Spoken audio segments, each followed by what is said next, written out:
I am back and I am here with Vikki Goodwin. She is the other candidate for lieutenant governor. And Vikki, hi. Hi. Well, actually, Representative Goodwin. I don't like being all informal, but Representative Goodwin. I consider, somewhat of a friend, but I've known her for a little bit. And why don't you introduce yourself for the people who don't know you and just kind of tell us a little about who you are? All right. Thanks, Michelle, for having me on your live stream. I'm Vikki Goodwin. I am a state representative from the Austin area. I'm serving my fourth term in the Texas House, and I am now running for Texas Lieutenant Governor. So I ran for the first time in 2018. After the 2016 election, I was in shock that Trump could win, and I decided I needed to do something more. My passion is education, making sure we are supporting our public schools, funding them adequately. And of course, at the time in 2018, we weren't. And that was a big issue on the campaign trail. Well, guess what? It still is. You know, the voucher scam passing last session, we're sending $1 billion to private schools, which that means $1 billion less in our budget to be able to spend on public schools. I have been traveling all over the state. I'm hearing from school districts. I- All of them are running deficit budgets. All of them are financially stressed. They're having to cut programs. They're having to increase class sizes. I even had high schoolers from Vandergrift reach out to me saying that, can you please bring back our internet baccalaureate program? So public education is definitely my number one issue. Number two is healthcare. I'm on the insurance committee this session in the legislature, and we work to bring down the cost of health insurance along with auto and home insurance. But their big idea was to remove the requirement to cover rehabilitative care when somebody has a head injury or a stroke. A really bad idea. On the other hand, what we ought to be doing is paying attention to preventive care.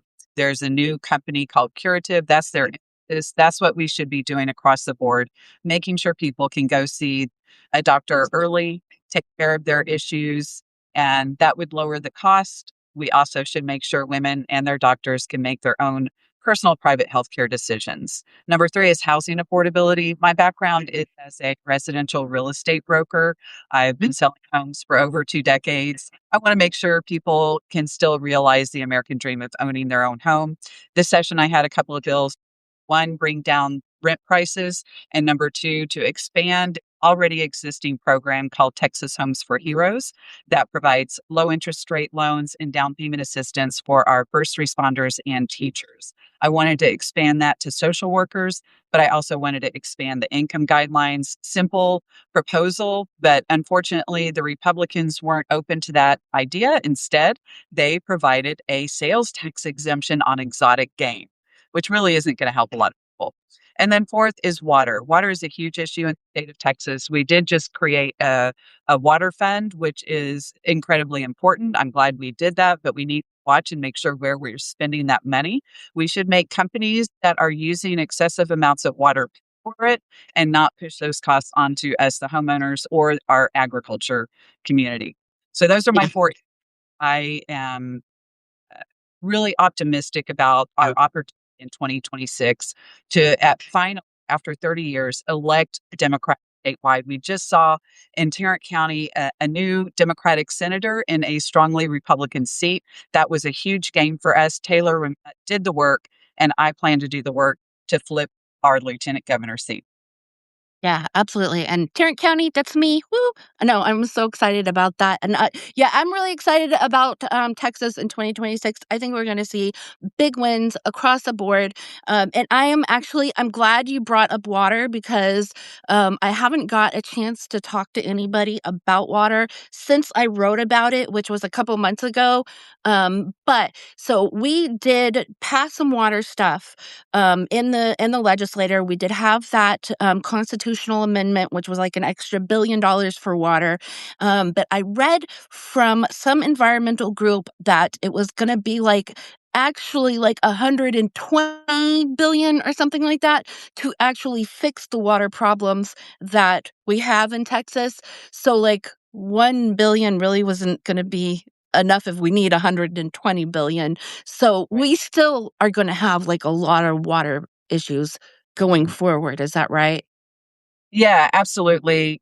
Somebody said just fixing the leaky water pipes in Harris County would be some astronomical number. And so yes, there's a lot of money we could spend on it. We've got to make sure that we're spending it wisely. And initially that bill was going to say 80% of the money would go towards new water, which is like building desalination plants, things like that. But thankfully, in the end, it was split 50-50 so that we can address our aging infrastructure. Now, that's something that the legislature could really put an emphasis on is making sure that we are paying attention to our old infrastructure here in the state from all the way from Corpus Christi, where they're worried about running out of water soon, to West Texas. And, really, it's an issue all over the state. Okay. Okay. So, a couple things. So I just want to talk to you about like some policy perspectives. So one of the big policies that I think that a lot of Democrats are talking about, especially like that are running for Congress and maybe even like Gina's talking about it, is the cost of living, like especially with like wages, because right now um, our minimum wage is like 7.25 an hour, and I think that that's unrealistic. Luckily, I don't have any kids in diapers. I was at Walmart the other day and I saw a box of diapers for like $40. And I was like, how do people do that? Yeah. So, what do we do about that? Like, how do we get people to where they are, earning a living wage? Well, I think the first step is increasing the minimum wage, and I have filed legislation every session. I remember my first session I came in, and that was one of the first bills I filed. But it turned out, being new, there were 5 other Democratic legislators, House members, that had filed similar legislation, and they had already been promised by the committee chair that they would be given a hearing. Of course, they were given a hearing, but it never went any further than that. Then I have continued to file that same legislation. I remember one session and Angie Chen Benton was the chair of the committee that would hear the bill. I asked her repeatedly, would you give my bill a hearing? She kept saying, yes, yes, later on, later on. And she never did. So broken promises from the Republicans, not a surprise, right? But that's one step to raise the minimum wage because that has puts upward pressure on all of our wages. The other thing is making sure that we've got a good educational system. When we invest. So here's the other thing. I'm on the appropriations committee and we underspent our revenue by $4 billion. So we could have chosen to spend those $4 billion by, for example, paying our teachers better. And what happens when you do that is they have more money in their pocket. They go out, they spend it on restaurants and vacations, on clothing, what have you. And then that puts more money back into the state coffers through sales taxes. And so it's when you invest, you get a return on that investment. But instead, the state of Texas is simply putting that money under the mattress and not spending it when we could. So, I'm glad you brought up teacher wages, because that's really tied into school funding. It's tied into property taxes, which is, I'm a homeowner. It's always something that's on my mind because, according to the internet, Texas is the fifth highest property taxes in America. What do we do about this? So, the reason our local property taxes are so high is once again because the state, if you If look, you look state has contributed to school funding over the years. It went from in 2019, when we increased our school funding at the state level, about 45% to currently 35%. So that means the state has decreased the amount it's paying its share, right? And what happens when the state decreases its share? Well, that means that we have to rely on a larger share from our local property taxes. That's why year after year, state legislators say, oh, we're doing something about your property taxes, but not really. They aren't. What we need to do is make sure that the state, we could have used the 4 billion that I just talked about, plus the billion that we put into the voucher program. to increase the state share of school funding, and then that would allow us to decrease our local property tax share. It's simple. It really is simple, and I don't know if and I'm sure you did see Dan Patrick put out his list of priorities for the 90th, legislative session, and, I'm really hoping that, we get him out of there and he doesn't get a chance to fulfill those list of promises, because they are absolutely absurd, but, the one of them was, lower property taxes again. And that's Yeah. the thing, and at this point, like, I don't see, like, how Republican voters don't look at this and say, every single legislative session, the Republicans say, "We're gonna lower property taxes again," but every single year, my property taxes go up year after year after year after year. And then Republicans go down to Austin and say, "Look at this. We just passed the biggest tax break in history." And it's just it is mind baffling. It is mind blowing. Um, Oh, so smoke and mirrors or bait and switch. absolutely, absolutely. So is it possible for the state to fund the school financing more to where, like, we have one of the lowest property taxes in America, opposed to one of the highest property taxes in America?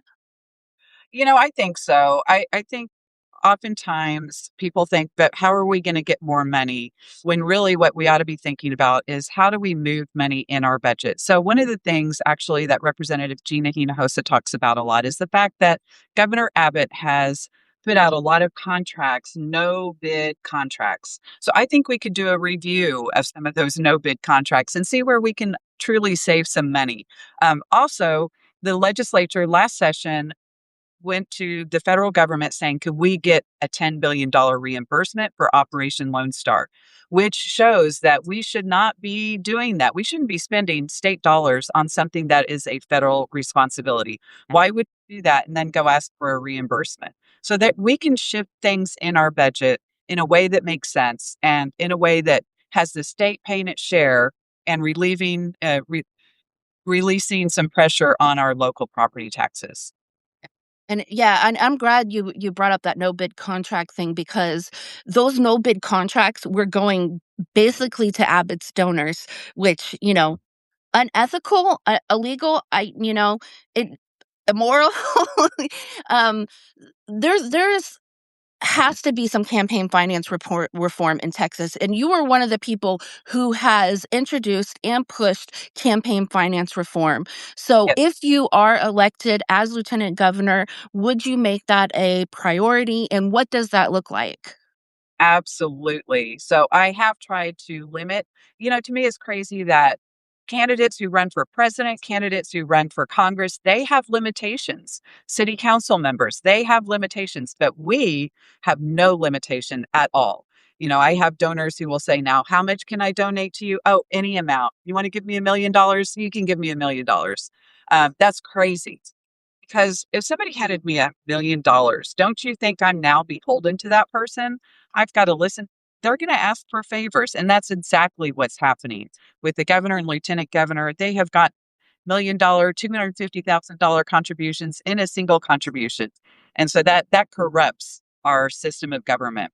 And so we've got to put a limitation on it. I don't know what the dollar amount is. My first session, I tried a $15,000 cap. My second session, actually, when Representative Charlie Guerin had a bill on the floor that opened up the ethics code, both Representatives Weiner and I tried to add amendments. Her amendment was the $15,000 cap.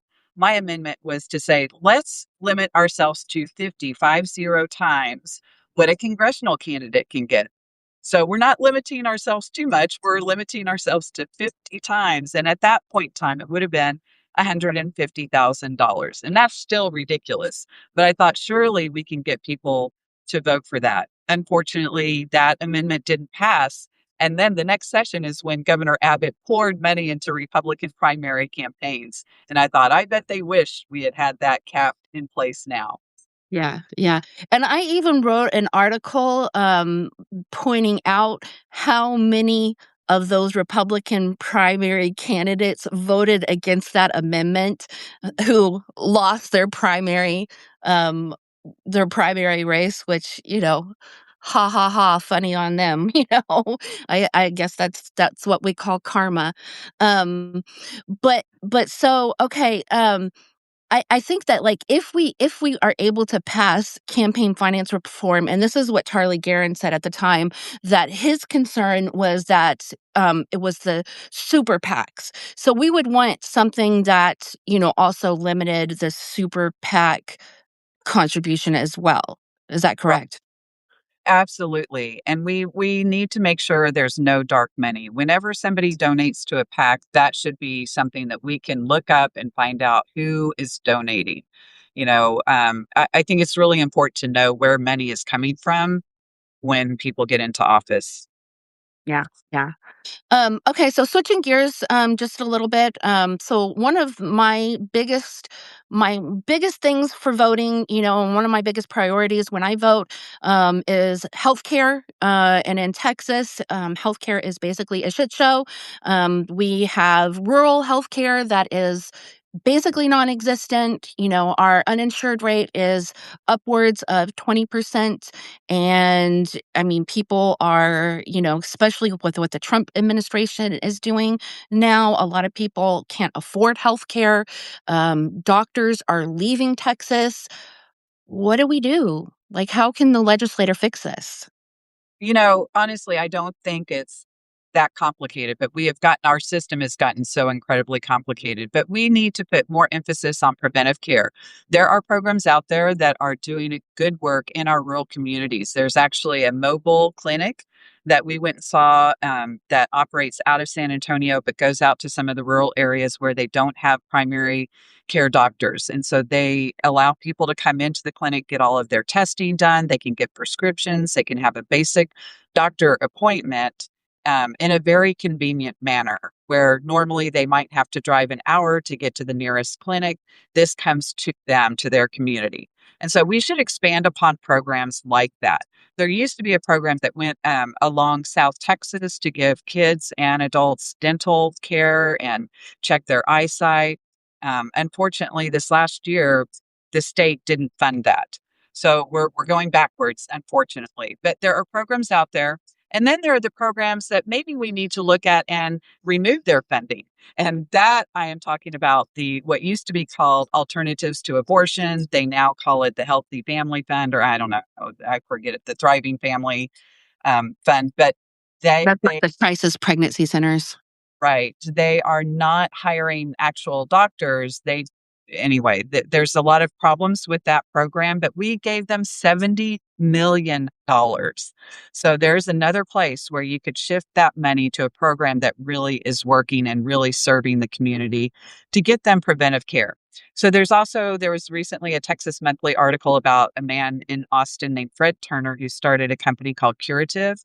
I invited him into the Capitol to have a conversation with him about his experience. And some of the stories he told me showed me how we have some problems that need to be fixed. For example, in the state of Texas, it's incredibly difficult for a new insurance company to open up. They have to have a huge amount of money, which probably is a good thing. But then also, when they go to the providers to get say, for example, a Baylor Scott and White to join their program to be one of their network providers. There's only two health insurance companies in Texas, and so they have this leverage to say, well, if you want us in your network, you're going to have to pay twice as much as United Healthcare or Blue Cross Blue Shield.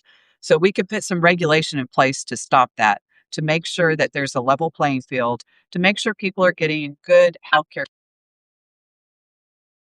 Okay. Yeah, yeah, absolutely. Yeah, I agree. So um some of the other I'm sorry, go ahead. I can also add, because I know the Statesman just put out how I've been an advocate for expanding Medicaid, Mhm. and absolutely, we need to expand it. But we also either have to fix that program or come up with the Texas program, because unfortunately, Medicaid makes it very difficult for people to apply. They went from a 3-page application to a 21-page application. They make you reapply every 6 months. It's very cumbersome. And it's also hard on the doctors because they don't get reimbursed at the cost that they are spending. And they don't get reimbursed for a lengthy period of time. And sometimes the money gets clawed back. So I'm for expanding Medicaid, but if we do, we also need to make sure there are improvements to the program. There are some states like Connecticut, and I think California is working on a program as well that is like a universal type healthcare program for the state because the federal government is failing in that, and I would like to see Texas go in that direction. I think we do need to obviously expand Medicaid first before we get there, and before we can expand Medicaid, obviously we have to flip the legislator. So one step at a time. But if we do flip the legislator, well, actually, if we don't flip the legislator and we do flip the lieutenant governor, how does that work? So let's say you are elected to lieutenant governor and Republicans still hold the majority of the Senate. I mean, how do you control that? I mean, like, we know how they are. Right. Well, the lieutenant governor has a lot of power, even just in appointing the committee chairs and appointing the members to different committees and assigning bills to specific committees to get them through, creating a list of priorities and giving low bill numbers to those bills that are important. So, regardless of the makeup of the Senate or the House, I do believe that I would have a huge impact as lieutenant governor to say, we're going to prioritize our public schools. And once Dan Patrick is out of the way, I believe these senators are going to say, what's best for my community is to fund our public schools. There's a lot of Republican senators who have their superintendents and their school board members contacting them, telling them the problems that they have with the funding right now. So I think that when we have me as lieutenant governor, I will be able to work with these senators, regardless of party, on the issues that are impacting their constituents. Again, regardless of party, I think that they know the issues. We are underfunding our schools. We aren't our healthcare, and I think that they'll work with me to fix these problems. Yeah, yeah. And I'm really hopeful about the Senate for 2026. We got Taylor Ramett. I am expecting him to hold that seat in November. I know how hard Tarrant County has worked for that. I think they're going to work just as hard to hold that seat in November. I'm really hopeful for Senate District 2. His name is Keenan Colbert. Look out for him. And Senate District 11. I'm going to have an endorsement there coming up soon, so watch out for that. But those are the two other districts I do expect to flip this November. So I don't know if that's going to give us a majority this year, but I think that we're going to move a little bit closer for sure. Yeah, Um, we do have a couple minutes left, so I want if you could just like give like a closing statement and tell everybody like where they can find you on like your website or social media, or if you have any events coming up. I don't know. How do you want to do that? sure. Well, thank you, Michelle. I appreciate being on your show again. Goodwinfortexas.com is where you can find more information, where you can sign up to volunteer should you want to help the campaign. Also, I do a monthly virtual town hall, and I love people from all over the state join. They've asked some really good questions in the past, and so it's a way for anyone throughout the entire state to come and see me on a monthly basis. I also do a lot of events all around the state. I'm going to be in the Dallas area soon, and the Houston area. So on my website, you can find where I will be. I've got a calendar on there. And yeah, there's a lot of my priorities are listed on the website as well. I am really excited about 2026. I think we've got some amazing candidates. It is the first time since 1996 that we have had a Democrat run in every single congressional district, every state Senate, state House, state Board of Education. We have so many Democrats running. I'm thankful that I have primary opponents because they're very passionate as well. And that just shows that we truly believe that we have to have change. and people are engaged and active in their communities, they will be bringing out the vote, and we're going to see a huge midterm turnout, and that is going to push Democrats to win these statewide elections. I'm very excited. So once again, I would love to have your vote, Vikki Goodwin, for Lieutenant Governor. Okay, perfect. Well, thank you so much for coming on. And even if you are in the car, but I really appreciate you being here and letting everybody hear your policies and your thoughts. And thank you again. Thank you, Michelle. All right. You have a good day. You too.